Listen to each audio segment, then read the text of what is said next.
ማትስ እዛ መጣ ወደ በኋላ የምታርፍ ቤተክርስቲያን መልህቃችንን የምንጥልበት ቦታ አለ። አይዟችሁ ይሄ በጣም ቁም ነገር አታድርጉት። ያን ያክል አትበሳጩበት። በጣም ብዙ ነገር እንዳጣችሁ ሰዎች ኩርምት ጭርምት አትበሉበት። ያን ያክል አትደነቁበት። ወደባችን ማረፊያችን እዛ ነው። ነፍሳችን ካንተ በቀር በሌላ በማንም አታርፍም ይላል። እዚህ ውስጥ ያላችሁ በብዙ ባለጠግነት ውስጥ የምትኖሩ እንኳን ቢሆን እረፍት ይሄ እንዳይመስላችሁ። እረፍታችን ይሄ አይደል። እረፍታችን የት ነው? አልዓዛር ያረፈበት ቦታ ነው። ኖህ የለቀቃት ርግብ ማረፊያ አጣ ስትንከራተት ቆይታ ምን እንዳደረገች አላነበባችሁ? ኖህ እጆች ላይ ሄዳ ነው ያረፈችው። ወዳጄ የቱም ቦታ ማረፊያ የለህም፣ አትንከራተት።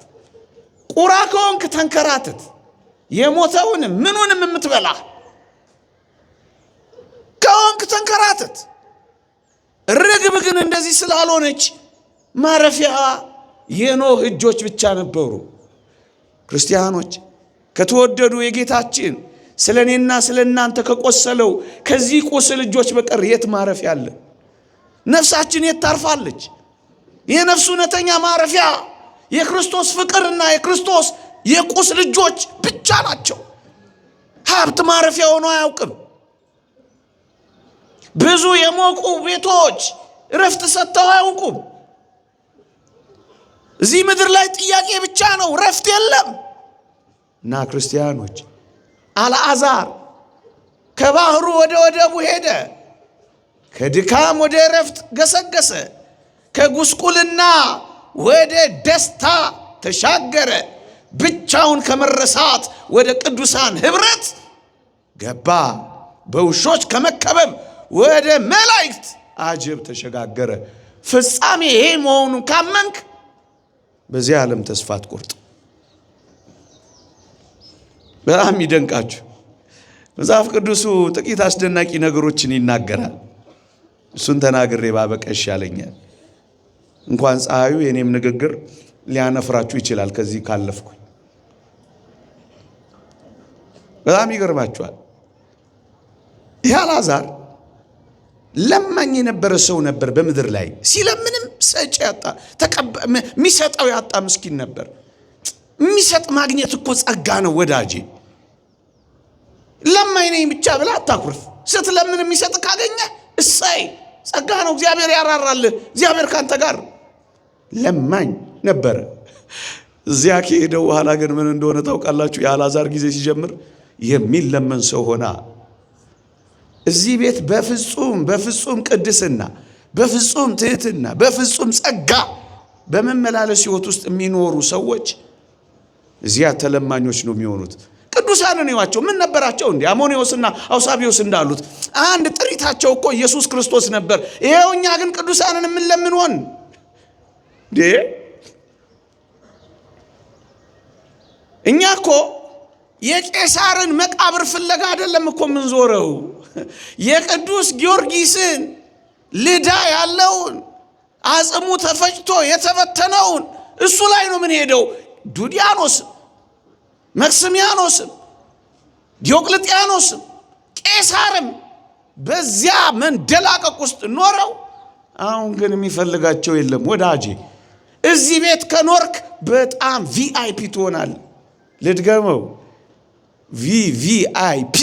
እንደውም የምን እሱ ቪአይፒ አልዓዛር ቬሪ ኢምፖርታንት ፐርሰን ሆና ቪአይፒ ማለት እነሱ አርመጣ ምን አለው? ባለጸጋው ያ ሞተ ተቀበረ ያልኳችሁ ባለጸጋ አልዓዛር ጣቱን ውሃ ስነክቶ ምላሴን ያበርድልኝ ዘንድ ስደድልኝ የሚፈለግ ሰው ሆና። እዚህ ጨዋ ከሆናችሁ ትፈልጋላችሁ። እዚህ ንጹህ ከሆናችሁ ትፈልጋላችሁ። እዚህ ቅዱስ ከሆናችሁ እዚህ ዘመን ላይ ለምን አልተፈለኩም ብላችሁ እንዳይከፋችሁ የመፈለግ ጊዜ ይመጣል። አልዓዛር በጣም አስፈላጊ የሚሆንበት ቀን አለ።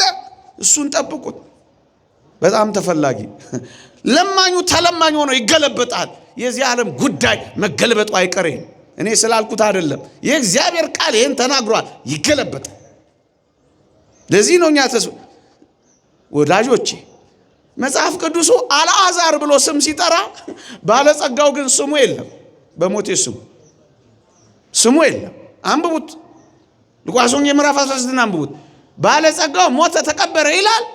ስለ አልዓዛር ግን ሲናገር አልዓዛር ሞተ፣ መላእክትም ወደ አብርሃም ምን ስም ያስፈልገዋል? እንደውም አንድ ሊቅ ምን ይላል? እግዚአብሔር ስሙን ተጸይፎታል ይላል። ሰው ሲጠራችሁ አቤት ኩራታችሁ! አንዳንዶቻችሁ እዚህ ዓለም ላይ ድሃ ቀና ብላችሁ ማታዩ መስኮታችሁን የምትዘጉ እግዚአብሔር በኋላ እንዲዘጋችሁ ትፈልጋላችሁ። እዩቴን ሰው ስሙን እግዚአብሔር ተጸየፈው። እግዚአብሔር ቢጠራ አይሻልህም እንዴ? የእግዚአብሔር መዝገብ ላይ ስሙ ቢፈለግ የለም? እግዚአብሔር መዝገብ ላይ ስም እንዲጻፍ ዛሬ እዚህ ተጻፍ።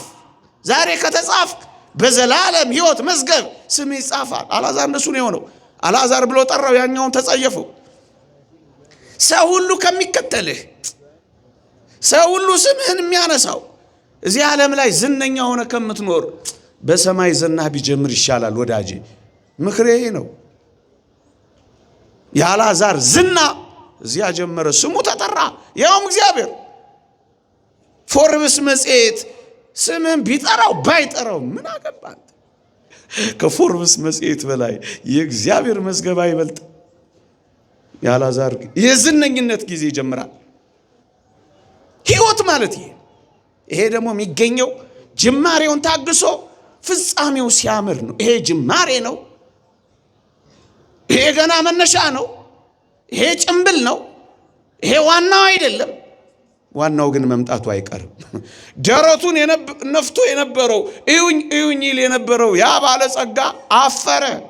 አልዓዛርን ቀና ብሎ ሊያየው አልቻለም። ምን እንዳለ ታውቃላችሁ? አልዓዛርን ነው እኮ የሚያውቀው። በቅርበት እፊቱ ወድቆ የነበረው አልዓዛር ነው። ጎረቤት ነበሩ፣ ግን አንድ ቀንም አይቶት አያውቅም። አሁንስ አልዓዛርን ከሩቅ አየው። አይኖች ሁሉ ወደ አንተ የሚመጡበት ጊዜ ይኖራል። ታገስ።